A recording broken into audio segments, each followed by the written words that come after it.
ওখানে যে এখানে ইঞ্জিনিয়ার যারা আমাকে বললো যে ফ্লোরের যে কনস্ট্রাকশনটা এইটা ঢাকার চেয়েও অনেক বেটার। তো এবং এখানে যে মেশিনগুলা এত হিউজ আর দামি মেশিনগুলো এখানে স্থাপন করা হচ্ছে, এত সিকিউরিটি ইনট্যাক একটা প্রতিষ্ঠান আছে, কিন্তু ব্যবহারটা নিতে পারছি না, যেটা দুঃখজনক। আমাদের সামগ্রিকভাবে এটা দুঃখজনক। তো আমরা এটাকে কিভাবে সর্বোত্তম ব্যবহার করতে পারি এটা আমাদেরকে দেখতে হবে যে কোনো ভাবে। যদি আপনাদের সাবজেক্ট টু আপনাদের ইন্টারেস্ট, আপনাদের যেমন যে আমাদের মহিলা যারা বললেন যে তারা ছোট ছোট তারা এন্টারপ্রেনার, কিন্তু তাদেরকে আসলে ফ্যাসিলিটেট করতে হবে। এই কানেক্টিভিটিটা তৈরি করার জন্য দেখেন আমরা আসলে এখন অনেকটা বছর চলে আসছে, আমাদের কিন্তু এখন আর ওই সময় নাই যে আমাদেরকে কেউ হাত ধরে পুল আপ করবে। এখন কিন্তু আসলে আমাদের নিজেদের ইনিশিয়েটিভটাকে যার যার যতটুকু যোগ্যতা আছে এটুকু নিয়ে দেশকে আগায় নিতে হবে।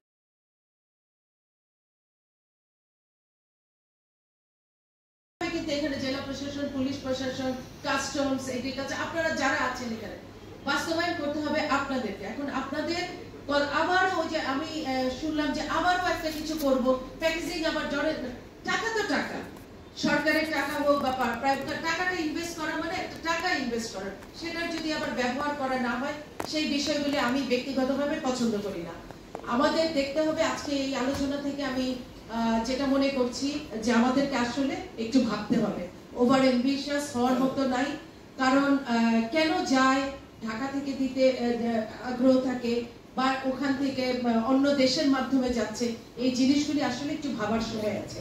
আমি একটা প্রস্তুতি নিয়ে এসেছিলাম, বোধহয় খুব সহসা আমাদের মাননীয় উপদেষ্টা মহোদয় আসলে এখানে পাঠিয়েছেন যে একটা সম্ভাব্যতা দেখার জন্য যে কতটুকু এটা ফিজিবল হবে to start the cargo services, এবং সিলেটবাসীর, সিলেট প্রত্যেক অর্গানাইজেশনের কতটুকু আগ্রহ আছে।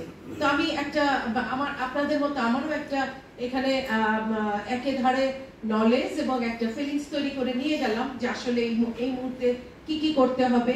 তো সেই করার জন্য একেবারে 100% প্রস্তুতি ছিল, কিন্তু প্রস্তুতির সারাটা আমি যেরকম মনে করেছিলাম সেই বোধহয় এখনই চালু করে আবারও হয়তো দেখা যাবে আপনাদেরকে যথেষ্টভাবে অনুরোধ করলে হয়তো আবারও আপনারা একটা টেস্ট কেস হিসাবে আবার একটা পাঠাবেন, কিন্তু সেটা আসলে কোনো স্থায়ী সমাধান হবে না।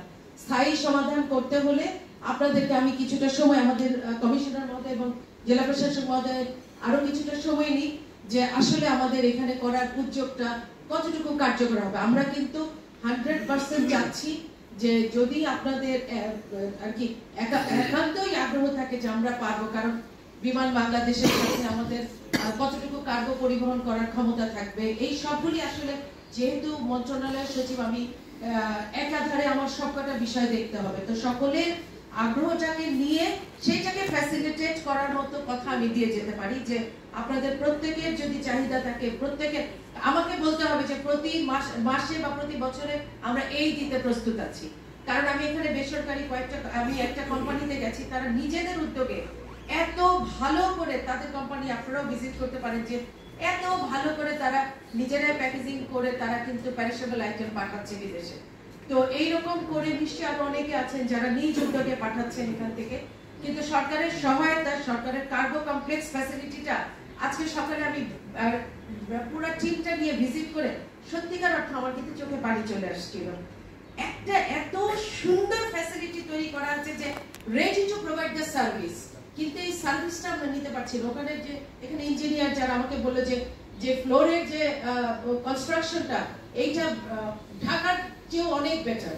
তো এবং এখানে যে মেশিনগুলা এত হিউজ আর দামি মেশিনগুলো এখানে স্থাপন করা হচ্ছে, এত সিকিউরিটি ইনট্যাক একটা প্রতিষ্ঠান আছে, কিন্তু ব্যবহারটা নিতে পারছি না, যেটা দুঃখজনক। আমাদের সামগ্রিকভাবে এটা দুঃখজনক। তো আমরা এটাকে কিভাবে সর্বোত্তম ব্যবহার করতে পারি এটা আমাদেরকে দেখতে হবে যে কোনো ভাবে। যদি আপনাদের সাবজেক্ট টু আপনাদের ইন্টারেস্ট, আপনাদের যেমন যে আমাদের মহিলা যারা বললেন যে তারা ছোট ছোট তারা এন্টারপ্রেনার, কিন্তু তাদেরকে আসলে ফ্যাসিলিটেট করতে হবে। এই কানেক্টিভিটিটা তৈরি করার জন্য দেখেন আমরা আসলে এখন অনেকটা বছর চলে আসছে, আমাদের কিন্তু এখন আর ওই সময় নাই যে আমাদেরকে কেউ হাত ধরে পুল আপ করবে। এখন কিন্তু আসলে আমাদের নিজেদের ইনিশিয়েটিভটাকে যার যার যতটুকু যোগ্যতা আছে এটুকু নিয়ে দেশকে আগায় নিতে হবে। তো সেই আগানোর আমি মনে করি আপনারা মহারথী, আপনারা এখানে সবাই আজকে খুব অল্প সময়ে এসেছেন জেলা প্রশাসনের ডাকে। আমাদের এখানে অতিরিক্ত সচিব নাসের এটার পিছনে একটা অনেক হার্ডওয়ার্ক করেছে। আমাদের এই হার্ডওয়ার্কটা আপনারা ব্যর্থ হতে দিবেন না, এবং এই হার্ডওয়ার্কের সাথে জড়িত আছে আমাদের মন্ত্রণালয়ের প্রত্যেকে, আমাদের বিমান, সিভিল এভিয়েশন, জেলা। এই যে আমাদের একটা হার্ডওয়ার্ক, আমাদের যে একটা সদিচ্ছা কিন্তু আমরা আপনাদের কাছে রেখে যাচ্ছি। যে ওই যে আপনারা একটা কথা বলেন যে কেউ নতুন আসলে অনেক কথা বলে, অনেক প্রত্যাশা দিয়ে যায়, পরে করে না, এটা কিন্তু সঠিক নয়। প্রত্যাশা ছিল বলে আপনার এত সুন্দর একটা কার্গো ভিলেজ করেছে, প্রত্যাশা ছিল বলে আমাদের নতুন যে এক্সটেনশন, ওটার মধ্যে আরেকটা কার্গো ঢুকানো আছে, যেটা এটার ব্যবহার নাই বলে ওইটাকে এখন স্টপ করে রাখা হচ্ছে, যে এইটাই ব্যবহার নাই, আরেকটা হবে কিভাবে। আপনাদের প্রত্যাশাগুলোকে কিন্তু আমরা ছুঁতে চাই, আমরা সেটার বাস্তব রূপ দিতে চাই, কিন্তু হয়ে যাওয়ার পরে তারপরেও যে বিষয়গুলো আসে সেই বিষয়গুলোকে আমাদের অ্যাড্রেস করতে হবে। কিন্তু দেখা যায় যে আমাদের অনেক সকল প্রত্যাশাকে অ্যাকোমোডেট করে আমরা করে যাচ্ছি, কনস্ট্রাকশন বিল্ডিং করে যাচ্ছি, কিন্তু পরে এটা যথাযথ ব্যবহার আপনারাও কিন্তু আসলে একটা আগ্রহটা একটা কিছু আমাদের কেন জানি জাতিগতভাবে করার জন্য একটা খুব প্রেসার থাকে, করার পর ওটাকে মেইনটেইন করা, ওইটাকে চালিয়ে নেওয়ার মতো আগ্রহ পাই না। এটা একটা সম্মিলিত আগ্রহ দরকার। আমাদের প্রেস ক্লাবের সম্মানিত অনেক সিনিয়র একজন ব্যক্তি উনি বললেন যে আমাদের সততার অভাব ছিল, আমাদের সততা আসলে সততা প্রমাণ করা যায় না, সততা আসলে কাজে দেখাতে হবে, সততা দেখাতে হবে আমার কথা এবং কাজের যখন আমি মিলাতে পারি, সেটা হলো আমাদের সততা। তা আমাদের এখানে আসলে অতিরিক্ত কথা বলার আজকে সময় না। যে বিষয়টা আমরা বুঝে গেলাম সেই বিষয়ে সরকারের যে নীতি নির্ধারণী অংশটা ওইটা আমরা করব, কিন্তু আপনারা নিজেরা বসে কতটুকু, কারণ আবারও ইনভেস্টমেন্ট যাই করা হবে সবই কিন্তু রিলেটেড টু ইনভেস্টমেন্ট। আপনারা ওই যে কেনাইনের কথা বললেন, রিলেটেড টু ইনভেস্টমেন্ট। আপনাদের এখানে কার্গো আসা যাওয়া করবে, related to investment. Every step there are involve investment. সুতরাং এইরকম ইনভেস্টমেন্ট হওয়ার আগে আরো একটু ভাবতে হবে আমাদের। আমরা মনে করি যে আমাদের এই মিটিংটা ইটস আ বিগিনিং। এই মিটিং এর পরে আপনারাই যদি মনে করেন যে না উই আর রেডি, আমরা কিন্তু ready, we are ready from our side. আপনারা যখন বলবেন যে we are also ready at the same pace, আমরা কিন্তু তখন আপনাদের কাছে হাজির হব, এইটুকু আমি বলতে পারি। এবং আরো একটা কথা বলতে পারি যে আমি কিন্তু শুধু বেসামরিক বিমান পরিবহন মন্ত্রণালয়, আজকে এতজন সম্মানিত উপস্থিতি এখানে আছেন, পর্যটনও কিন্তু এই মন্ত্রণালয়ের একটা অংশ। আপনারা অত্যন্ত প্রত্যেকের ক্ষেত্রে কিন্তু অনেক স্বনামে স্বপদে আপনারা উজ্জ্বল আছেন। আপনাদের কাছে আমার অনুরোধ যে এই সিলেটে কিন্তু অপার পর্যটনের সম্ভাবনার একটা জায়গা। তো এই এত নৈসর্গিক সৌন্দর্য আমি কিন্তু আর কোথাও এত গ্রিনের জায়গার সমান কিন্তু আর নাই, মনটা ভরে যায়। সকালে এসে আমার সহকর্মীরা বলছিল যে সিলেট বিমানবন্দর থেকে নামলে একটা লং ব্রিথ করা যায় উইথ ফ্রেশ এয়ার। তো সত্যি কথাটা অত্যন্ত সত্যি।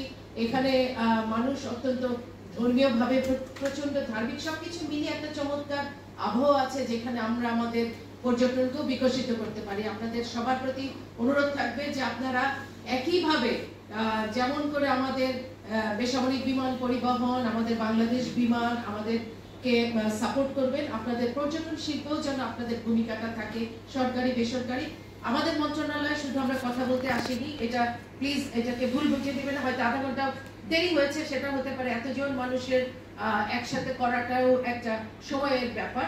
তো আপনারা এখানে কষ্ট করে আসছেন, আমাদেরকে 2 ঘন্টা সময় দিয়েছেন, এই সময়ের জন্য আমি কৃতজ্ঞতা জানাচ্ছি। আমি আমাদের মাননীয় প্রধান উপদেষ্টা আমাকে প্রথম বলেছেন, উনি এতদিন পর্যন্ত বেসামরিক বিমান পরিবহন পর্যটন মন্ত্রণালয়ের দায়িত্বে ছিলেন, জানেন যে আমাকে প্রথম ডেকে নিয়ে যে কথাটা বলেছে যে প্রবাসীদের লাইফটা কতটুকু ইজ করা যায়, প্রবাসীদের বিমানে কতটুকু তাদের আছে। আপনারাই কিন্তু বলছেন যে বিমানবন্দরের চেহারা এখন আগে অনেক চেঞ্জ হয়েছে এবং আরো হবে। এই প্রত্যয়টা আপনারা আমাদেরকে বিশ্বাস করেন। আমাদেরকে বিশ্বাস করতে হবে এই কারণে যে কাজের মধ্যে আমাদের ভুল থাকবে, কিন্তু আমাদের সততা এবং আমাদের কর্ম দক্ষতা বলবো না, আমরা সকলে দক্ষ, কর্মস্পৃহা, কর্মনিষ্ঠা, এইটা আপনারা দেখবেন, এটা ভিজিবল থাকবে সব সময়। এই কথা বলে আমি আমার সকলের প্রতি কৃতজ্ঞতা জানিয়ে আপনাদের কাছে একটা দায়িত্ব দিয়ে গেলাম যে আপনারা আসলে কার্গোটাকে কিভাবে দেখতে চান। প্যাকেজিং মাত্র যে সংখ্যাটা বললো, it's a very neglected figure, I hope so. এটার জন্য যদি স্বয়ং প্ল্যানিং কমিশনের যেখানে যেতে হয় আমি ব্যক্তিগতভাবে যাব। আর হচ্ছে সেখানে কথা বলতে হবে। যদি আপনাদের আগ্রহ থাকে, আমি কিন্তু I love to go every door step. এটার জন্য আমার কোনো ভ্যানিটি নাই, আমি কোনো প্রোটোকল চাই না, আমি নিজে যাব। কিন্তু আপনাদেরকে আমাকে কথা দিতে হবে যে আপনারা সত্যিকার এরকম করে ফেলে রেখে, ডেড এন্ড করে রেখে আমি কোনো জিনিস পছন্দ করি না, ব্যক্তিগতভাবেও নয়, সামগ্রিকভাবে তো নয়ই নয়। আপনাদের আগ্রহটাকে আমরা বাস্তবায়ন করবো, এইটুকু কথা দিয়ে যাচ্ছি। আপনারা ভালো থাকবেন সবাই। আসসালামু আলাইকুম।